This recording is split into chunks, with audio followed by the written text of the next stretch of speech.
একটা ট্যাকটিস। তার মানে কি মুক্তিযোদ্ধার সন্তান নাতিপুতিরা কেউ মেধাবী না, যত রাজাকারের বাচ্চারা নাতিপুতি হলো মেধাবী, তাই না?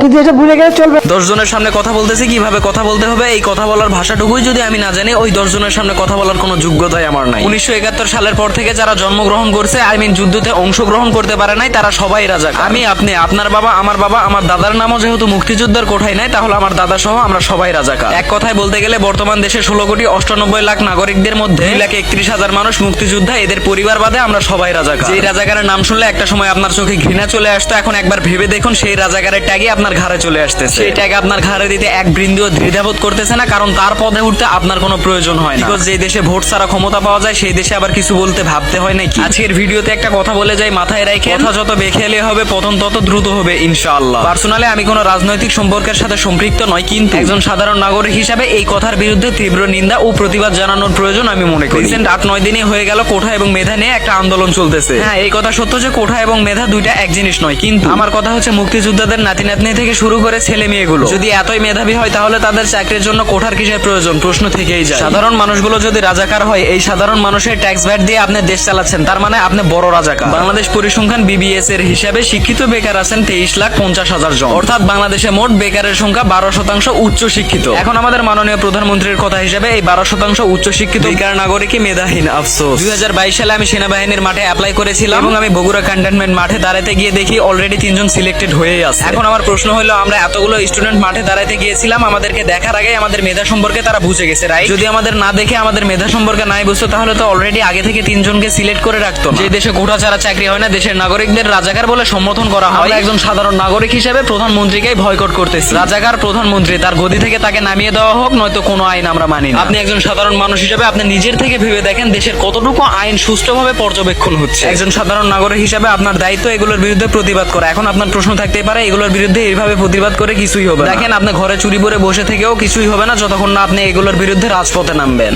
যত রাজাকারের বাচ্চারা নাতিপুতি হলো মেধাবী, তাই না? আফসোস, আমাদের দেশ যে পরিচালনা করতেছে তার ভিতরে শিক্ষা থাকতে পারে, কিন্তু সঠিক শিক্ষা নাই আমি মনে করি। কারণ যার ভিতরে সঠিক শিক্ষা থাকবে, সে 10 জনের সামনে এরকম ভাবে কাউকে ছোট করে কথা বলতে পারে। কথা বলার ধরনটা আপনি একবার খেয়াল করলে দেখতে পাবেন কথার ভিতরে কতটা অহংকার লুকিয়েছিল। এবার যাই হোক, আপনাকেও আল্লাহ তাআলা দিন শেষে বোঝার তৌফিক দান করুন। রিয়েলি একটা দেশ পরিচালনা করে যে তার মুখের ভাষা এতটা ঘৃণিত হবে, এটা আসলেই মেনে নেওয়ার মতো কথা নয়। আমি আপনি যদি রাজাকার হয়, তাহলে রাজাকার সেও। ধন্যবাদ।